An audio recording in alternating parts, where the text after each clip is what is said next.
Hello friends, welcome to my channel. आज के इस वीडियो में हम लोग आरआरबी एनटीपीसी के प्रीवियस ईयर क्वेश्चन पेपर को आपके साथ डिस्कस करेंगे, वो भी यूथ कंपटीशन टाइम्स की बुक के अकॉर्डिंग। तो बिना देरी किए चलिए आज का ये वीडियो स्टार्ट करते हैं। तो आज के इस वीडियो में हम लोग 11 जनवरी 2021 के पेपर में पूछे गए क्वेश्चंस का डिस्कशन आपके साथ करेंगे।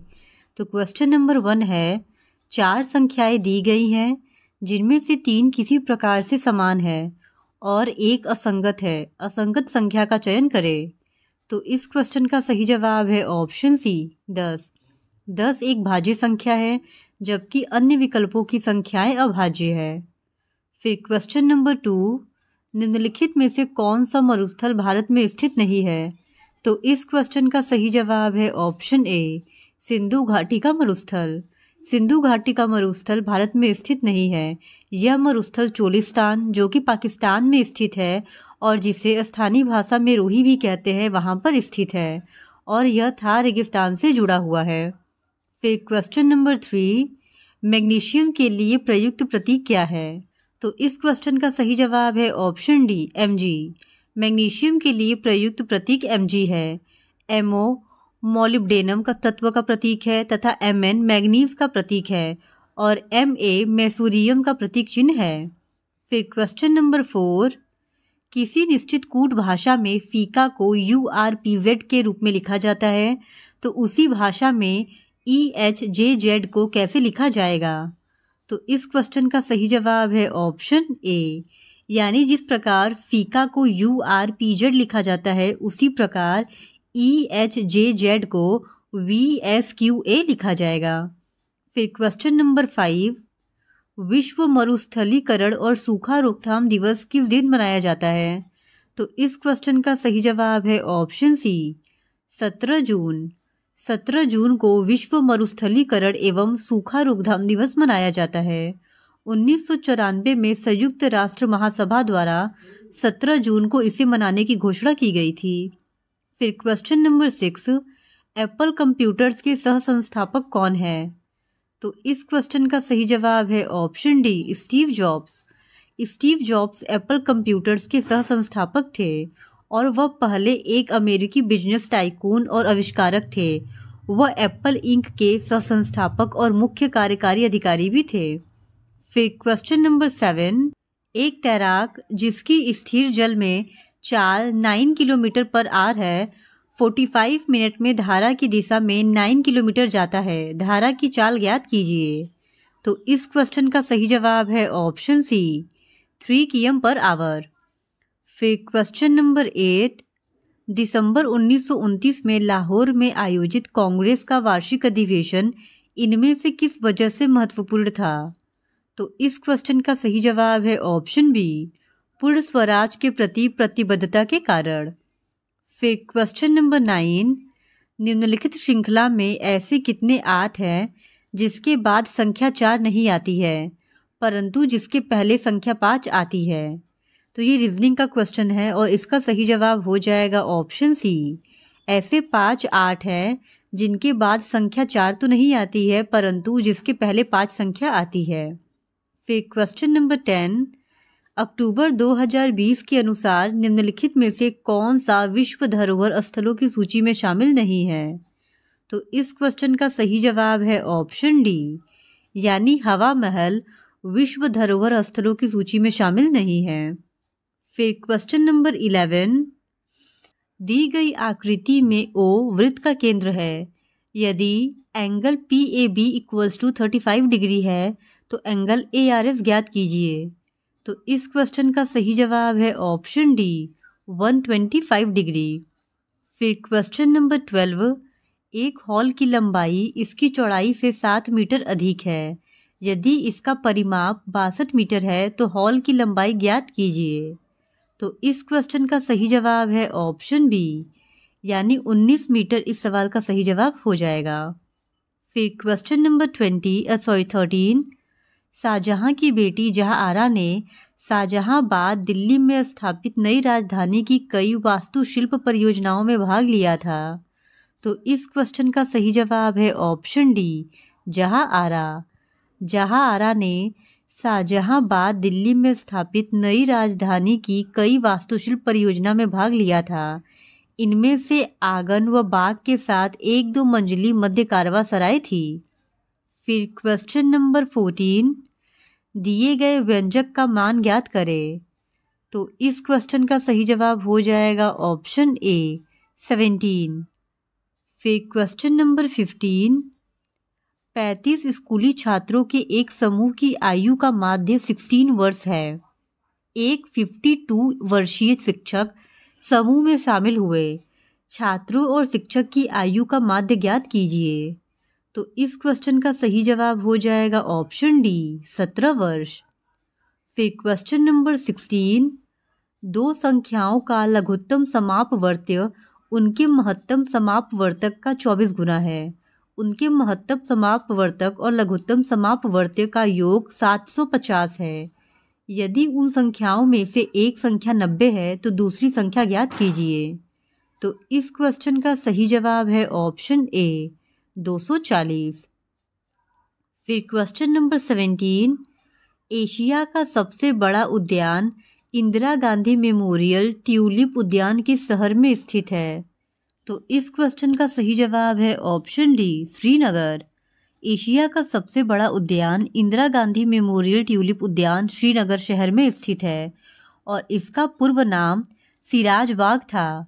इसे 2008 में तत्कालीन मुख्यमंत्री गुलाब नबी आज़ाद ने खुलवाया था। फिर क्वेश्चन नंबर 18, 100 से 1000 के बीच आने वाली ऐसी कितनी संख्याएं हैं जो 11 से संपूर्ण तौर पर विभाज्य है। तो इस क्वेश्चन का सही जवाब है ऑप्शन बी 81। फिर क्वेश्चन नंबर 19, राम सागर और भगत राम 10:13 के अनुपात में निवेश करके एक साझेदारी करते हैं। 8050 के लाभ में से भगत राम का हिस्सा ज्ञात कीजिए। तो इस क्वेश्चन का सही जवाब है ऑप्शन बी 4550। फिर क्वेश्चन नंबर 20, 4 मानवीय अंगों के नाम दिए गए हैं जिनमें से 3 किसी प्रकार से समान हैं और एक असंगत है। असंगत का चयन करें। तो इस क्वेश्चन का सही जवाब है ऑप्शन बी बाल। विकल्प बी बाल अन्य 3 विकल्पों से भिन्न है क्योंकि बाल शरीर के ज्ञानेंद्रियों में नहीं आता है, जबकि बाकी के जो ऑप्शंस थे वो ज्ञानेंद्रियों के अंतर्गत आते हैं। फिर क्वेश्चन नंबर 21, भाभा परमाणु अनुसंधान केंद्र का पूर्व नाम क्या था। तो इस क्वेश्चन का सही जवाब है ऑप्शन सी। भाभा परमाणु अनुसंधान केंद्र का पूर्व नाम परमाणु ऊर्जा प्रतिष्ठान ट्रॉम्बे था और यह परमाणु अनुसंधान श्री पंडित जवाहरलाल नेहरू द्वारा 20 जनवरी 1957 को राष्ट्र को समर्पित किया गया था। फिर क्वेश्चन नंबर 22, निम्नलिखित में से कौन सा दुनिया का सबसे लंबा पेड़ है। तो इस क्वेश्चन का सही जवाब है ऑप्शन ए रेडवुड। दुनिया का सबसे लंबा पेड़ रेडवुड है। यह पेड़ कैलिफोर्निया रेडवुड नेशनल पार्क में स्थित है और रेडवुड की खोज 2006 में हुई थी और इसकी लंबाई लगभग 115.85 मीटर होती है। फिर क्वेश्चन नंबर 23, दिए गए पैटर्न का ध्यानपूर्वक अध्ययन करें और दिए गए विकल्पों में से उस संख्या का चयन करें जो प्रश्न चिन्ह को प्रतिस्थापित कर सकती है। तो इस क्वेश्चन का सही जवाब है ऑप्शन बी 81। फिर क्वेश्चन नंबर 24, निम्नलिखित में से किस कंपनी ने 2005 में कंप्यूटर बनाना बंद कर दिया था। तो इस क्वेश्चन का सही जवाब है ऑप्शन बी IBM। IBM ने 2005 में कंप्यूटर बनाना बंद कर दिया है। फिर क्वेश्चन नंबर 25, फॉरट्रेन का पूर्ण रूप क्या है। तो इस क्वेश्चन का सही जवाब है ऑप्शन सी फॉर्मूला ट्रांसलेटर। फॉरट्रेन का पूर्ण रूप फॉर्मूला ट्रांसलेटर है और इसका निर्माण जॉन बेकस ने 1957 में पहली उच्च स्तरीय प्रोग्रामिंग भाषा के रूप में किया था। फिर क्वेश्चन नंबर 26, 2 अंकों वाली एक संख्या के अंकों का योग 12 है। यदि अंकों के क्रम को उलट दिया जाता है तो प्राप्त नई संख्या का 7 गुना मूल संख्या के 4 गुने के बराबर है। संख्या ज्ञात कीजिए। तो इस क्वेश्चन का सही जवाब है ऑप्शन ए 84। फिर क्वेश्चन नंबर 27, संयुक्त राष्ट्र सुरक्षा परिषद में डैश है। तो इस क्वेश्चन का सही जवाब है ऑप्शन सी, 5 अस्थायी और 10 अस्थायी सदस्य। संयुक्त राष्ट्र सुरक्षा परिषद में 5 अस्थायी सदस्य जो कि चीन, अमेरिका, ब्रिटेन, फ्रांस और रूस है तथा 10 अस्थायी सदस्य शामिल होते हैं। फिर क्वेश्चन नंबर 28, विश्व स्वास्थ्य संगठन का मुख्यालय कहाँ स्थित है। तो इस क्वेश्चन का सही जवाब है ऑप्शन डी, जिनेवा, स्विट्जरलैंड में। विश्व स्वास्थ्य संगठन WHO का मुख्यालय जिनेवा, स्विट्जरलैंड में स्थित है। फिर क्वेश्चन नंबर 29, एक 10 फुट लंबी सीढ़ी एक दीवार पर लगाई गई जो दीवार पर 8 फुट की ऊंचाई पर एक बिंदु को स्पर्श करती है। सीढ़ी को दीवार की तरफ कितनी दूर तक खिसकाया जाना चाहिए ताकि उसका शीर्ष दीवार पर 9.6 फुट की ऊंचाई स्थित बिंदु तक पहुंच जाए। तो इस क्वेश्चन का सही जवाब है ऑप्शन सी, 3.2 फुट। फिर क्वेश्चन नंबर 30, सर्व शिक्षा अभियान भारत सरकार का एक प्रमुख कार्यक्रम है जिसके तहत डैश के आयु वर्ग के बच्चों को मुफ्त एवं अनिवार्य शिक्षा प्रदान किए जाने को उनका मौलिक अधिकार घोषित किया गया है। तो इस क्वेश्चन का सही जवाब है ऑप्शन सी, 6 से 14 वर्ष।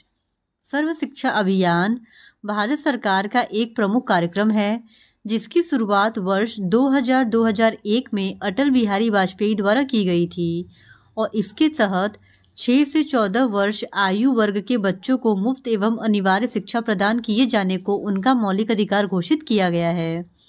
फिर क्वेश्चन नंबर 31, एक परीक्षा में मोहित ने पूर्णांक में से 30% अंक प्राप्त किए लेकिन 25 अंकों से अनुत्तीर्ण हो गया।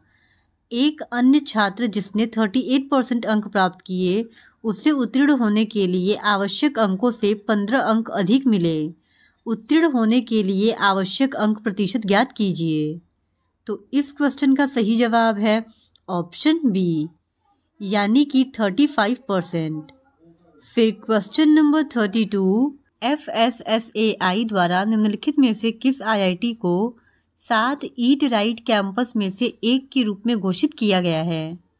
तो इस क्वेश्चन का सही जवाब है ऑप्शन बी, IIT गांधीनगर को। FSSAI ने IIT गांधीनगर को 7 ईट राइट कैंपस में से एक के रूप में घोषित किया है। Food safety and standard authority of India के ईट राइट कैंपस अभियान की दिशा में ईट राइट जैकेट तथा ईट राइट झोला के साथ साथ खाद्य सुरक्षा मित्र योजना का भी शुभारंभ हुआ है।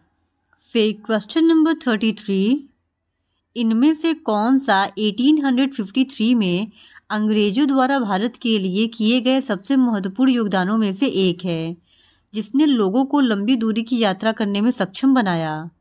तो इस क्वेश्चन का सही जवाब है ऑप्शन बी, रेल मार्ग। 1853 ईस्वी में अंग्रेजों द्वारा भारत में रेल मार्ग का निर्माण किया गया और भारत में प्रथम रेल 16 अप्रैल 1853 को बम्बई के बोरी बंदर स्टेशन से थाड़े के बीच चली और 27 सितंबर 1825 को विश्व में पहली ट्रेन लंदन के डॉर्लिंगटन से स्कॉटलैंड तक चली थी। फिर question number 34, the white tiger नामक उपन्यास के लेखक कौन है। तो इस क्वेश्चन का सही जवाब है ऑप्शन डी, अरविंद अडिगा। अरविंद अडिगा एक भारतीय नवीन साहित्यकार हैं। इन्होंने द वाइट टाइगर नामक उपन्यास लिखा है जो भारतीय जाति एवं वर्ण व्यवस्था पर आधारित है। फिर क्वेश्चन नंबर 35, 16 पुरुष एक कार्य को 12 दिन में पूरा कर सकते हैं, 12 महिलाएं उसी कार्य को 32 दिन में पूरा कर सकती हैं। 16 पुरुषों 16 महिलाओं ने एक साथ मिलकर 4 दिन तक कार्य किए जिसके बाद महिलाओं ने कार्य करना बंद कर दिया और 16 अतिरिक्त पुरुष कार्य में शामिल हो गए।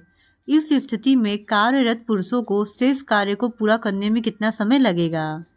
तो इस क्वेश्चन का सही जवाब है ऑप्शन ए, 3 दिन। फिर क्वेश्चन नंबर 36, कुमुद ने 10% वार्षिक साधारण ब्याज की दर पर 1.5 वर्ष के लिए एक राशि उधार ली। स्नेहा ने समान अवधि के लिए चक्रवृद्धि ब्याज की अर्धवार्षिक चक्रवृद्धि आधार पर समान दर पर समान राशि उधार ली। यदि स्नेहा ने ब्याज के रूप में कुमुद से 61 अधिक रुपए का भुगतान किया हो तो उनमें से प्रत्येक ने कितनी राशि उधार ली थी? तो इस क्वेश्चन का सही जवाब है ऑप्शन बी 8,000। फिर क्वेश्चन नंबर 37, आर्यन को एक कार्य को पूरा करने में विपिन से दुगना समय लगता है। वे दोनों साथ मिलकर उसी कार्य को 2 दिन में पूरा कर लेते हैं। विपिन अकेले उसी कार्य को कितने समय में पूरा कर सकता है? तो इस क्वेश्चन का सही जवाब है ऑप्शन सी 3 दिन। फिर क्वेश्चन नंबर 38, P/Q के रूप में 0.037 पे बार का रूपांतर डैश है। तो इस क्वेश्चन का सही जवाब है ऑप्शन सी 37/990। फिर क्वेश्चन नंबर 39, प्रथम पंचवर्षीय योजना डैश में भारत सरकार ने देश की अर्थव्यवस्था को गरीबी के चक्र से बाहर निकालने संबंधी प्रयास किए। तो इस क्वेश्चन का सही जवाब है ऑप्शन सी 1951 से 1956। प्रथम पंचवर्षीय योजना 1951 से 1956 में भारत सरकार ने देश की अर्थव्यवस्था को गरीबी के चक्र से बाहर निकालने संबंधी प्रयास किए थे। फिर क्वेश्चन नंबर 40, प्रत्येक तत्व का एक नाम और डैश होता है। तो इस क्वेश्चन का सही जवाब है ऑप्शन डी एक अद्वितीय रासायनिक प्रतीक। प्रत्येक तत्व का एक रासायनिक नाम और एक अद्वितीय रासायनिक प्रतीक होता है। फिर क्वेश्चन नंबर 41, संसदीय प्रणाली में राष्ट्रपति द्वारा विधायी, न्यायिक एवं आपातकालीन शक्तियों का उपयोग वास्तव में किसकी सलाह पर किया जाता है? तो इस क्वेश्चन का सही जवाब है ऑप्शन डी मंत्रिपरिषद। संसदीय प्रणाली में राष्ट्रपति द्वारा विधायी, न्यायिक, आपातकालीन शक्तियों का उपयोग वास्तव में मंत्रिमंडल की सलाह पर किया जाता है। फिर क्वेश्चन नंबर 42, दिए गए कथनों और निष्कर्षों को ध्यानपूर्वक पढ़ें और कथनों में दी गई जानकारी को सत्य मानते हुए विचार करें, भले ही वह सामान्यतः ज्ञात तत्वों से भिन्न प्रतीत होती हो, और बताएं कि दिए गए निष्कर्षों में से कौन से कथनों का तार्किक रूप से पालन करते हैं। कथन है सभी आलू टमाटर हैं, दूसरा है सभी टमाटर प्याज हैं, निष्कर्ष है सभी प्याज टमाटर हैं, और दूसरा निष्कर्ष है सभी आलू प्याज है। तो इस क्वेश्चन का सही जवाब है ऑप्शन बी केवल दूसरा सही है। फिर क्वेश्चन नंबर 43, भारतीय राष्ट्रीय कांग्रेस के इनमें से किस अधिवेशन में पहली बार राष्ट्रगान गाया गया था? तो इस क्वेश्चन का सही जवाब है ऑप्शन ए 1911 कोलकाता। भारतीय राष्ट्रीय कांग्रेस के 1911 कोलकाता अधिवेशन में पहली बार राष्ट्रगान गाया गया था। भारतीय राष्ट्रीय कांग्रेस की स्थापना 1885 ईस्वी में A.O. ह्यूम द्वारा किया गया था। फिर क्वेश्चन नंबर 44, गांधी जी का डैश के खिलाफ अभियान प्रेस पर ब्रिटिश सेंसरशिप और पेशी के बिना नजरबंदी के जवाब में था। तो इस क्वेश्चन का सही जवाब है option C Rowlatt Act. Gandhi ji का Rowlatt Act Satyagraha Rowlatt Act के विरोध में राष्ट्रीय स्तर का प्रथम आंदोलन था, और यह सत्याग्रह 1919 में अराजक और क्रांतिकारी अपराध अधिनियम लागू करने वाली ब्रिटिश सरकार के जवाब में किया गया था। फिर क्वेश्चन नंबर 45, यदि 5 क्रमागत संख्याओं का योग 90 है तो मध्य संख्या ज्ञात कीजिए। तो इस क्वेश्चन का सही जवाब है ऑप्शन सी 18। फिर क्वेश्चन नंबर 46, अनीता और विनीता 1950 की राशि को आपस में 6:7 के अनुपात में विभाजित करती हैं। यदि उनमें से प्रत्येक के हिस्से में 100 रुपये की राशि जोड़ी जाती है तो उनके हिस्सों का नया अनुपात कितना होगा? तो इस क्वेश्चन का सही जवाब है ऑप्शन बी 20:23। फिर क्वेश्चन नंबर 47, नवंबर 2020 के अनुसार इनमें से कौन सी टीम ICC पुरुष T20 क्रिकेट रैंकिंग में प्रथम स्थान पर थी? तो इस क्वेश्चन का सही जवाब है ऑप्शन ए ऑस्ट्रेलिया। फिर क्वेश्चन नंबर 48, दिए गए पैटर्न का ध्यानपूर्वक अध्ययन करें और दिए गए विकल्पों में से उस संख्या का चयन करें जो प्रश्न चिन्ह को प्रतिस्थापित कर सकती है। तो इस क्वेश्चन का सही जवाब है ऑप्शन डी 89। फिर क्वेश्चन नंबर 49, एक वस्तु को 2340 में बेचने पर विक्रेता को 10% की हानि होती है। 15% का लाभ प्राप्त करने के लिए उसे उस वस्तु को किस मूल्य पर बेचना चाहिए? तो इस क्वेश्चन का सही जवाब है ऑप्शन बी 2990 पे। फिर क्वेश्चन नंबर 50, यदि लोगों को एक संसाधन के रूप में उपयोग नहीं किया जा सकता है तो वे स्वाभाविक रूप से अर्थव्यवस्था के लिए डैश के रूप में प्रकट होते हैं। तो इस क्वेश्चन का सही जवाब है ऑप्शन डी लायबिलिटी यानी कि देयता। यदि लोगों को एक संसाधन के रूप में उपयोग नहीं किया जा सकता है तो वे स्वाभाविक रूप से अर्थव्यवस्था के लिए देयता के रूप में प्रकट होते हैं। तो क्वेश्चन नंबर 51 है, विश्व पर्यावरण दिवस कब मनाया जाता है? तो इस क्वेश्चन का सही जवाब है ऑप्शन सी 5 जून। विश्व पर्यावरण दिवस 5 जून को मनाया जाता है। 5 जून 1974 को पहला विश्व पर्यावरण दिवस मनाया गया। फिर क्वेश्चन नंबर 52, निम्नलिखित में से किस फिल्म ने ऑस्कर 2020 में best motion picture of the year पुरस्कार जीता?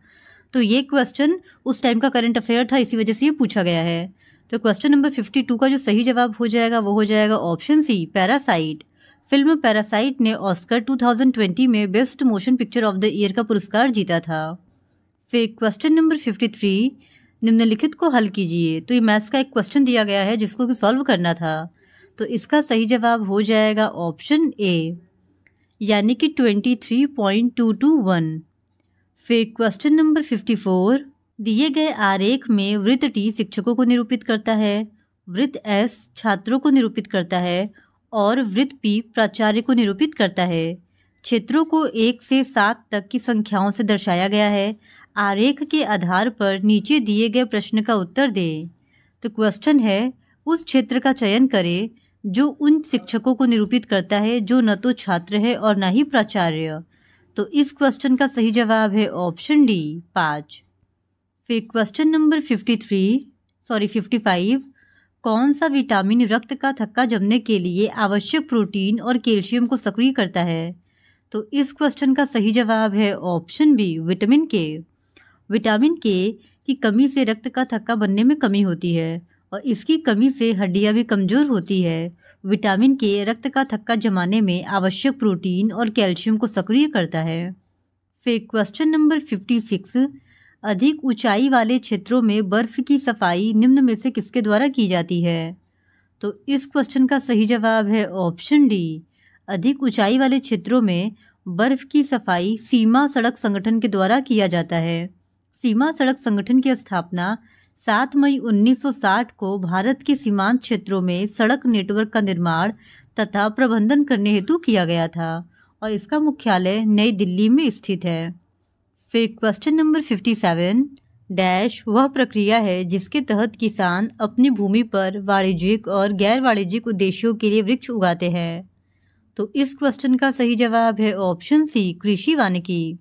वह प्रक्रिया जिसके तहत किसान अपने भूमि पर वाणिज्यिक और गैर वाणिज्यिक उद्देश्यों से वृक्ष उगाते हैं कृषि वानिकी कहलाता है। फिर क्वेश्चन नंबर 58, दिए गए ग्रिड का ध्यानपूर्वक अध्ययन करें और दिए गए विकल्पों में से उस संख्या का चयन करें जो इसमें प्रश्न चिन्ह को प्रस्थापित कर सकता है। तो इस क्वेश्चन का सही जवाब है ऑप्शन सी 245। फिर क्वेश्चन नंबर 59, मोहन ने 18,000 की राशि उधार ली और 10% वार्षिक दर पर 2,700 के साधारण ब्याज पर भुगतान किया। वह अवधि ज्ञात कीजिए जिसके दौरान उसने उधार ली राशि अपने पास रखी।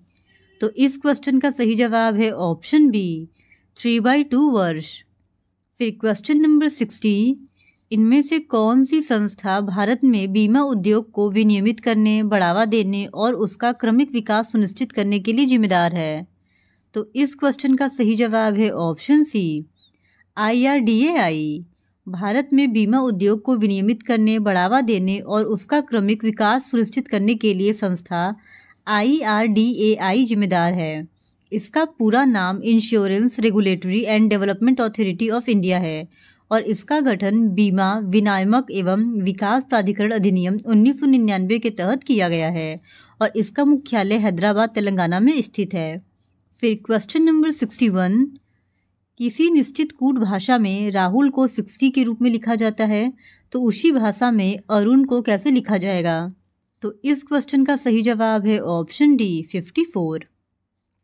फिर क्वेश्चन नंबर 62, धातु के एक खोखले गोले की आंतरिक एवं बाह्य त्रिज्याएं क्रमशः 3 सेंटीमीटर और 5 सेंटीमीटर है। इसे पिघलाया जाता है और 7 सेंटीमीटर त्रिज्या वाले एक ठोस बेलन के रूप में पुनः डाला जाता है। बेलन की ऊंचाई कितनी है? तो इस क्वेश्चन का सही जवाब है ऑप्शन बी, 8/3 सेंटीमीटर। फिर क्वेश्चन नंबर 63, प्रधानमंत्री नरेंद्र मोदी द्वारा विमुद्रीकरण नोटबंदी की घोषणा कब की गई थी? तो इस क्वेश्चन का सही जवाब है ऑप्शन बी, 8 नवंबर 2016 को। प्रधानमंत्री नरेंद्र मोदी द्वारा विमुद्रीकरण की घोषणा 8 नवंबर 2016 को की गई थी। इससे पहले भी भारत में 2 बार विमुद्रीकरण की घोषणा हो चुकी है। पहली बार अंग्रेज सरकार ने 1946 में नोटबंदी किया था। उसके बाद जनवरी 1978 में मोरारजी देसाई की जनता पार्टी सरकार ने नोटबंदी किया था। फिर क्वेश्चन नंबर 64, भारत में चाय और कॉफ़ी की फसलों की किस श्रेणी में आती है?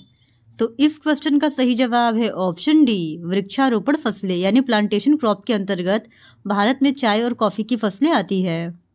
फिर क्वेश्चन नंबर 65, किसी निश्चित कूट भाषा में लीगल को 37 के रूप में लिखा जाता है, तो उसी भाषा में ईगल को कैसे लिखा जाएगा? तो इस क्वेश्चन का सही जवाब है ऑप्शन सी, 30। फिर क्वेश्चन नंबर 66, 4 जानवर दिए गए हैं जिनमें से 3 किसी प्रकार से समान हैं और एक असंगत है। असंगत का चयन करें। तो इस क्वेश्चन का सही जवाब है ऑप्शन बी, कुत्ता।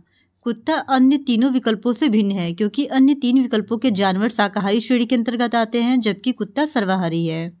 फिर क्वेश्चन नंबर 67, एक समाज सुधारक के रूप में गांधी जी का मानना था कि भारतीयों को सामाजिक बुराइयों से छुटकारा पाना चाहिए। निम्नलिखित में से कौन सी सामाजिक बुराई नहीं है? तो इस क्वेश्चन का सही जवाब है ऑप्शन डी, मुद्रास्फीति। मुद्रास्फीति यानी कि महंगाई एक सामाजिक बुराई नहीं है। फिर क्वेश्चन नंबर 68, निम्नलिखित में से कौन सा शहर मध्य प्रदेश में नहीं है? तो इस क्वेश्चन का सही जवाब है ऑप्शन ए, रायपुर। रायपुर शहर मध्य प्रदेश में नहीं है बल्कि ये छत्तीसगढ़ की राजधानी है। फिर क्वेश्चन नंबर 69, यहाँ पे मैथ्स का एक क्वेश्चन दिया गया है जिसको कि सॉल्व करना था। तो इस क्वेश्चन का सही जवाब हो जाएगा ऑप्शन बी, 1/10। फिर क्वेश्चन नंबर 70, विटीकल्चर क्या है? तो इस क्वेश्चन का सही जवाब है ऑप्शन सी, अंगूर की खेती। अंगूर की खेती को विटीकल्चर कहा जाता है। फिर क्वेश्चन नंबर 71, निम्नलिखित को हल कीजिए। तो यहाँ पे मैथ्स का एक क्वेश्चन दिया गया है और इसको सॉल्व करना था। तो इस क्वेश्चन का सही जवाब हो जाएगा ऑप्शन ए, 8। फिर क्वेश्चन नंबर 72, निम्नलिखित को हल कीजिए। तो इसका सही जवाब है ऑप्शन बी, 20। फिर क्वेश्चन नंबर 73, PSLV का पूर्ण रूप क्या है? तो इस क्वेश्चन का सही जवाब है option D, polar satellite launch vehicle. ध्रुवीय उपग्रह प्रमोचक rocket polar satellite launch vehicle Bharat का 3री पीढ़ी का प्रमोचक रॉकेट है। यह पहला भारतीय प्रमोचक रॉकेट है जो द्रव चरणों से सुसज्जित है। अक्टूबर 1994 में इसका प्रथम सफल प्रक्षेपण किया गया था। फिर क्वेश्चन नंबर 74, निम्नलिखित श्रृंखला में प्रश्नवाचक चिन्ह के स्थान पर आ सकने वाले शब्द का चयन करें। बुध, शुक्र, शनि। तो इस क्वेश्चन का सही जवाब हो जाएगा ऑप्शन बी, यानी कि मंगल। बुध, शुक्र, पृथ्वी के बाद आने वाला ग्रह मंगल है क्योंकि ये चारों ग्रह सूर्य निकटतम दूरी पर स्थित है और इन्हें आंतरिक ग्रह भी कहा जाता है। फिर क्वेश्चन नंबर 75, दिए गए विकल्पों में से उस संख्या का चयन करें जो निम्नलिखित श्रृंखला में प्रश्न चिन्ह को प्रतिस्थापित कर सके। तो 1, 8, 27, 64, 125 के बाद क्या आएगा ये बताना है। तो इसका सही जवाब हो जाएगा ऑप्शन सी, 216। फिर क्वेश्चन नंबर 76, यदि बहुपद x² + 9x + 3k के शून्यकों के वर्गों का योग 21 है तो k का मान ज्ञात कीजिए। तो इस क्वेश्चन का सही जवाब है ऑप्शन सी, 10। फिर क्वेश्चन नंबर 77, अनिल अंकित मूल्य पर 20% छूट के साथ एक वस्तु खरीदता है और अंकित मूल्य पर 8% छूट पर बेच देता है। उसका लाभ हानि प्रतिशत ज्ञात कीजिए। तो इस क्वेश्चन का सही जवाब हो जाएगा ऑप्शन सी, 15% प्रॉफिट पर। फिर क्वेश्चन नंबर 78, निम्नलिखित को हल कीजिए। तो यहाँ पे सिंप्लीफिकेशन का एक क्वेश्चन दिया गया है और इसका सही जवाब हो जाएगा ऑप्शन सी 216। फिर क्वेश्चन नंबर 79, एडीज मच्छर इनमें से किसका वाहक है? तो इस क्वेश्चन का सही जवाब है ऑप्शन बी डेंगू। एडीज मच्छर मच्छरों की एक प्रजाति है जो डेंगू बुखार, चिकनगुनिया, जीका बुखार का वाहक है। इस वंश के मच्छर बहुत ऊंचाई तक नहीं उड़ पाते हैं और मलेरिया एनोफेलीज मच्छर के काटने से फैलता है। फिर क्वेश्चन नंबर 80, एक 15 मीटर ऊंचा पेड़ हवा से टूटकर इस प्रकार गिरता है कि इसका शीर्ष भूमि को स्पर्श करता है और भूमि के साथ 60 डिग्री का कोण बनाता है। पेड़ अपने आधार से कितनी ऊंचाई से टूटा है? तो इस क्वेश्चन का सही जवाब है ऑप्शन बी। फिर क्वेश्चन नंबर 81, 11, 13, 10, 9, 8, 20, 13 की माध्यिका ज्ञात कीजिए। तो इस क्वेश्चन का सही जवाब है ऑप्शन डी 11। 11, 13, 10, 9, 8, 20 और 13, इसका माध्यिका जो होगा वो 11 होगा। और जब पदों की संख्या विषम संख्या में हो तो उस समय जो फॉर्मूला लगता है वो होता है n+1/2। तो इसको जब हम लोग सॉल्व करेंगे तो हमारा जो आंसर आएगा वो आएगा 11। फिर क्वेश्चन नंबर 82, 14, 21 और 28 का लघुत्तम समापवर्त्य एलसीएम ज्ञात कीजिए। तो इस क्वेश्चन का सही जवाब है ऑप्शन डी 84। फिर क्वेश्चन नंबर 83, इसका सही जवाब हो जाएगा ऑप्शन बी 1/2। फिर क्वेश्चन नंबर 84, सरकार का वह अंग कौन सा है जो मुख्य रूप से कार्यान्वयन और प्रशासन संबंधी कार्यों का निर्वहन करता है? तो इस क्वेश्चन का सही जवाब है ऑप्शन डी कार्यपालिका। कार्यपालिका सरकार का वह अंग है जो मुख्य रूप से कार्यान्वयन और प्रशासन संबंधी कार्यों का निर्वहन करता है। सरकार के मुख्य रूप से 3 अंग होते हैं।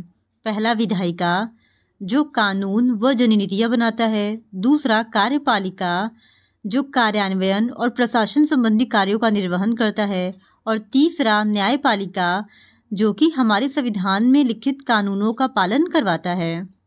फिर क्वेश्चन नंबर 85, रेगिस्तान में यात्रियों को अक्सर पानी फैले होने का दृष्टिभ्रम होता है जहां वास्तव में कुछ भी नहीं होता है। इसे क्या कहा जाता है? तो इस क्वेश्चन का सही जवाब है ऑप्शन ए मृगमरीचिका। रेगिस्तान में यात्रियों को अक्सर पानी फैले होने का दृष्टिभ्रम होता है जहां वास्तव में कुछ नहीं होता है। इसे मृगमरीचिका कहा जाता है। अब हमारे पास एक तालिका दिया गया है और इस तालिका को पढ़कर क्वेश्चन नंबर 86 to 89 को सॉल्व करने थे। तो यहाँ पे निर्देश पढ़ लेते हैं सबसे पहले। तो निम्न तालिका 5 वर्षों की अवधि हेतु किसी उद्योग के लिए विभिन्न क्षेत्रों से CFC उत्सर्जन दर्शाती है। तालिका के आधार पर नीचे दिए गए प्रश्न का उत्तर दे। तो पहला क्वेश्चन है क्वेश्चन नंबर 86, किस क्षेत्र ने 2015 से 2019 तक CFC उत्सर्जन में अधिकतम प्रतिशत वृद्धि दर्ज की है? तो इस तालिका के थ्रू जब हम लोग इस क्वेश्चन को सॉल्व करेंगे तो हम लोग पाएंगे कि फोम के क्षेत्र ने 2015 से 2019 तक CFC उत्सर्जन में 150% की वृद्धि दर्ज की है जो कि अधिकतम है। फिर क्वेश्चन नंबर 87, सभी क्षेत्रों से कुल CFC उत्सर्जन की तुलना में उर्वरक क्षेत्र से CFC का उत्सर्जन किस वर्ष में सबसे कम था? तो इस तालिका के थ्रू जब हम लोग इस क्वेश्चन को सॉल्व करेंगे तो हम लोग पाएंगे कि उर्वरक क्षेत्र से CFC का उत्सर्जन वर्ष 2019 में सबसे कम था। इस वजह से ऑप्शन डी इस क्वेश्चन का सही जवाब है।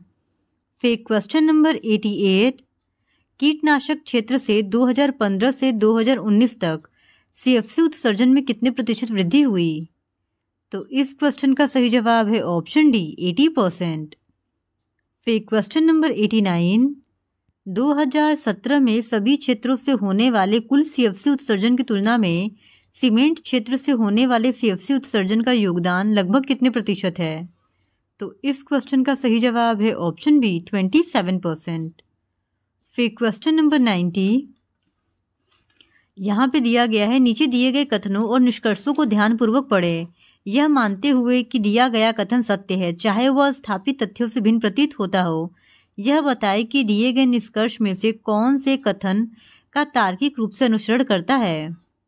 तो सबसे पहला जो कथन दिया गया है वो है, कुछ चिकित्सक सैनिक हैं। फिर बी है सभी प्रबंधक सैनिक हैं। निष्कर्ष है सभी चिकित्सक सैनिक हैं। निष्कर्ष 2 है कुछ सैनिक प्रबंधक है। निष्कर्ष 3 है सभी सैनिक चिकित्सक है। और निष्कर्ष 4 है कुछ चिकित्सक प्रबंधक है। तो इस क्वेश्चन का सही जवाब हो जाएगा ऑप्शन बी, केवल निष्कर्ष 2 का अनुसरण करता है। फिर क्वेश्चन नंबर 91, उस विकल्प का चयन करें जो तीसरे पद से उसी प्रकार संबंधित है जिस प्रकार दूसरा पद पहले पद से संबंधित है। तो सेब, फल, लौकी।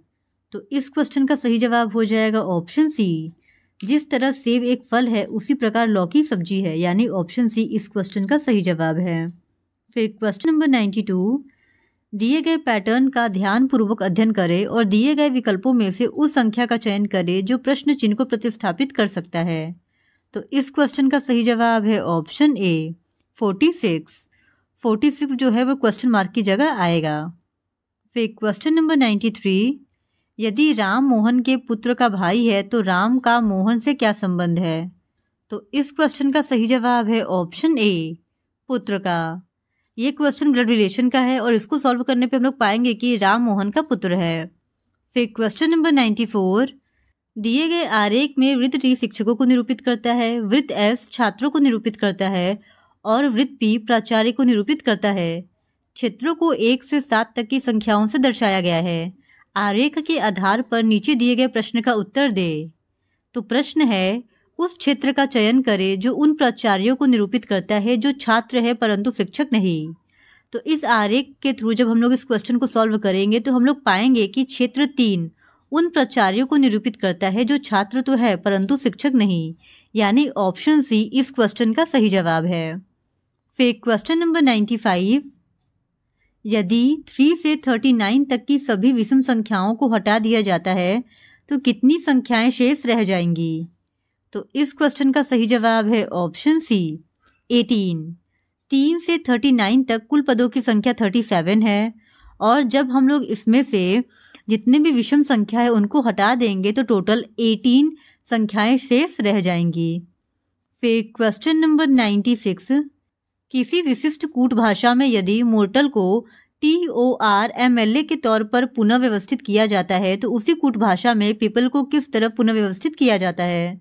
तो इस क्वेश्चन का सही जवाब है ऑप्शन ए, यानी PEOPEL। फिर क्वेश्चन नंबर 97, दिए गए कथनों को पढ़े और निर्णय करें कि कथनों के संबंध में दिए गए निष्कर्ष सही है, गलत है या असंगत है। तो कथन है A B की बहन है, कथन 2 है B C की पुत्री है और निष्कर्ष है B C की दुश्मन है। तो इस क्वेश्चन का सही जवाब है ऑप्शन डी, निष्कर्ष निकाला नहीं जा सकता कि B C की दुश्मन है।